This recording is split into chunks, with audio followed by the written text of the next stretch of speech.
এই ভিডিওর মাধ্যমে আমরা জানবো আইসিটি অলিম্পিয়াড বাংলাদেশে স্টেপ বাই স্টেপ তুমি কিভাবে খুব সহজেই রেজিস্ট্রেশন করতে পারো। তোমার বাসায় যদি একটি স্মার্টফোন থাকে অথবা ল্যাপটপ থাকে এবং সেখানে যদি ইন্টারনেট কানেকশন থাকে, তুমি যে কোনো একটি ব্রাউজারে যে www.ictolympiadbangladesh.com লিখে সার্চ দিবে, আমাদের ওয়েবসাইটটি চলে আসবে। আমাদের ওয়েবসাইটে অনেক জায়গায় রেজিস্টার নাও বাটনটি আছে, তুমি যে কোনো একটি রেজিস্টার বাটনে ক্লিক করবে।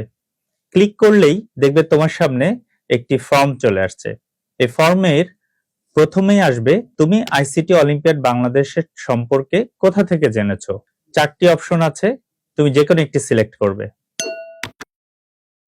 এরপরই তোমাকে সিলেক্ট করতে হবে তুমি কোন শ্রেণীতে পড়ছো, অর্থাৎ তুমি যেই বছর রেজিস্ট্রেশন করছো সেই বছরে তুমি যেই শ্রেণীতে পড়ছো সেই শ্রেণীটি তুমি সিলেক্ট করবে। আমাদের প্রথম শ্রেণী থেকে ইউনিভার্সিটি ক্যাটাগরি পর্যন্ত শ্রেণী দেওয়া আছে, সাথে ইউনিভার্সিটিতে যারা ইঞ্জিনিয়ারিং পড়ছো তাদের জন্য একটি শ্রেণী দেওয়া আছে, এবং ইউনিভার্সিটিতে যারা ইঞ্জিনিয়ারিং ছাড়া পড়ছো অর্থাৎ বিবিএ বা সোশ্যাল স্টাডিজ বা ইংলিশ এই ধরনের সাবজেক্টগুলোতে যারা পড়ছো তারাও কিন্তু সেখান থেকে শ্রেণী নির্বাচন করতে পারবে। এছাড়াও তোমরা যারা মাদ্রাসায় পড়ছো বা পলিটেকনিকে পড়ছো তারাও কিন্তু এই ড্রপ ডাউন বাটন থেকে তোমরা তোমাদের নির্দিষ্ট শ্রেণী সিলেক্ট করবে। শ্রেণীটি কখনোই ভুল করা যাবে না, কারণ তুমি ফাইনাল রাউন্ডে টিকে গেলে তোমাকে কিন্তু তখন আইডি কার্ড শো করতে হবে। এই স্টেপে তোমার পার্সোনাল ইনফরমেশন গুলো শেয়ার করতে হবে, অর্থাৎ তোমার নাম, তোমার মোবাইল নাম্বার, শিক্ষা প্রতিষ্ঠানের নাম, এগুলো যেগুলো আছে সেগুলো ফিল আপ করতে হবে। পাসওয়ার্ড স্টেজে এসে তোমাকে 8 ডিজিটের একটি পাসওয়ার্ড দিতে হবে, এবং এই সেম পাসওয়ার্ডটি তুমি রিরাইট পাসওয়ার্ডে যে আবার দিয়ে তোমাকে কনফার্ম বাটনটি ক্লিক করতে হবে। কনফার্ম বাটনটি ক্লিক করার আগে তুমি দেখবে নিচের দিকে একটি চেক বক্স আছে, অর্থাৎ আইসিটি অলিম্পিয়াড বাংলাদেশের এই প্রতিযোগিতায় তুমি অংশগ্রহণ করতে হলে তোমাকে কিছু শর্ত মেনে চলতে হবে।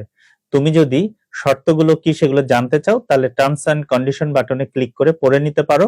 অবশ্যই পড়ে নিয়ে চেক বক্সে ক্লিক করে তুমি কনফার্ম বাটনে ক্লিক করবে।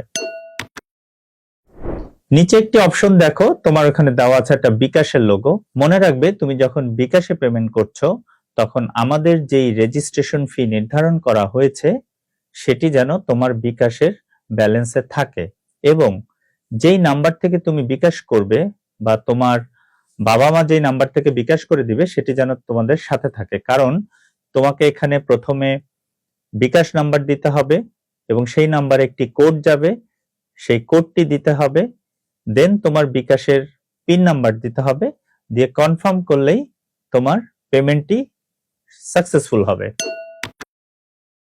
এখন হচ্ছে শেষ ধাপ, তুমি যে ইমেল অ্যাড্রেসটি দিয়েছিলে তোমার পেমেন্টটি যদি সঠিকভাবে সম্পন্ন হয়ে থাকে তাহলে তোমার ইমেলে একটি কনফার্মেশন লিংক যাবে।